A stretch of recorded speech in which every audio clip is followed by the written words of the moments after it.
Assalamualaikum warahmatullahi wabarakatuh. Salam sejahtera bagi kita semua. Apa kabar semuanya? Semoga kalian dalam selalu keadaan yang sehat ya.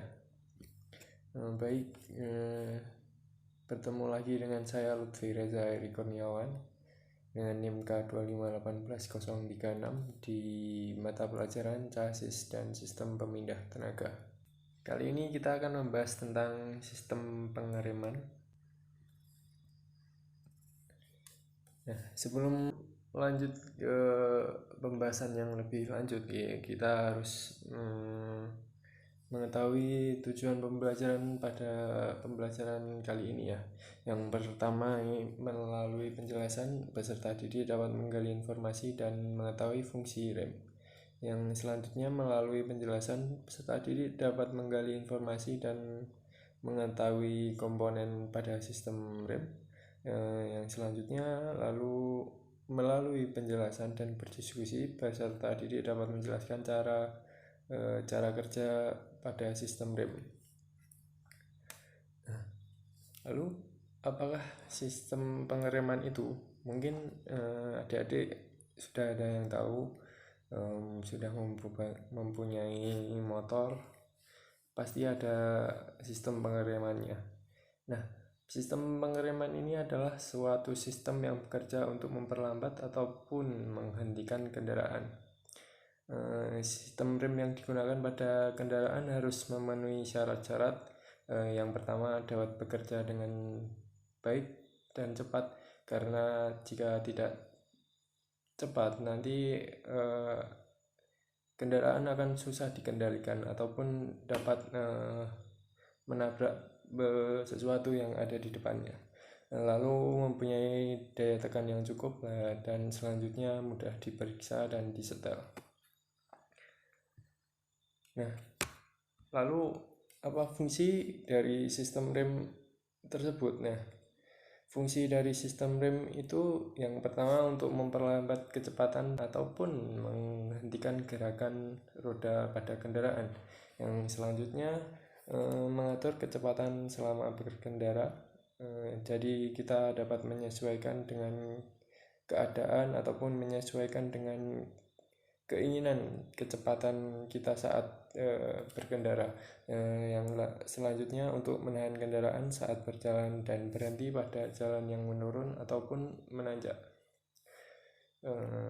Lalu ini merupakan komponen-komponen pada sistem rem mobil. Ada disc brake, ada drum brake, ada brake booster. Nah, disc brake itu merupakan komponen yang pertama, yaitu yang menggunakan cakram sebagai media pengereman. Nah, cara kerja rem cakram sangat sederhana. Jadi dijepit dengan dua buah pad ataupun sepatu rem. Lalu ada drum brake, komponen rem mobil yang kedua, drum brake ataupun rem trommel. Yang selanjutnya ada master cylinder. Master cylinder ini berfungsi untuk meneruskan tekanan yang diberikan pada pedal rem. Yang lalu selanjutnya brake booster ataupun booster rem, komponen yang berfungsi untuk membantu memperingan tekanan pedal rem. Ya, itu saja penjelasan singkat tentang komponen sistem rem. Yang lalu selanjutnya kita akan membahas tentang rem trommel. Nah, rem trommel ini adalah sistem pengereman pada kendaraan yang menggunakan metode gesekan antara kampas dengan trommel. Perbedaannya dengan rem cakram yaitu ada pada arah gesekan. Rem cakram memiliki arah gesekan yang saling mendekati ataupun menjepit, sehingga pada rem cakram piringan terdapat di tengah dua kampas. Jadi piringan itu berada di tengah dan dijepit oleh dua sepatu rem. Lalu namun pada rem trommel arah gesekan ini saling menjauhi, sehingga trommel yang terhubung dengan roda diletakkan di sisi luar dari kampas rem. Nah, berikut adalah komponen-komponen rem tromol. Ada silinder roda, ada plat penahan, ada tromol rem yang bergesekan dengan sepatu rem jika terjadi pengereman. Sepatu rem ini ataupun kampas rem ini yang bersentuhan dengan tromol. Kemudian silinder roda itu adalah bagian ataupun yang meneruskan tekanan dari tekanan fluida lalu meneruskan ke sepatu rem. Silinder roda ini akan mendorong kedua sepatu rem saling menjauhi sehingga terjadi proses pergesekan antara sepatu rem dan tromol. Lalu selanjutnya kita akan membahas tentang rem cakram. Rem cakram adalah sistem pengereman yang menggunakan metode jepit untuk mengurangi dan menghentikan putaran sebuah piringan ataupun disc brake yang terletak pada roda kendaraan.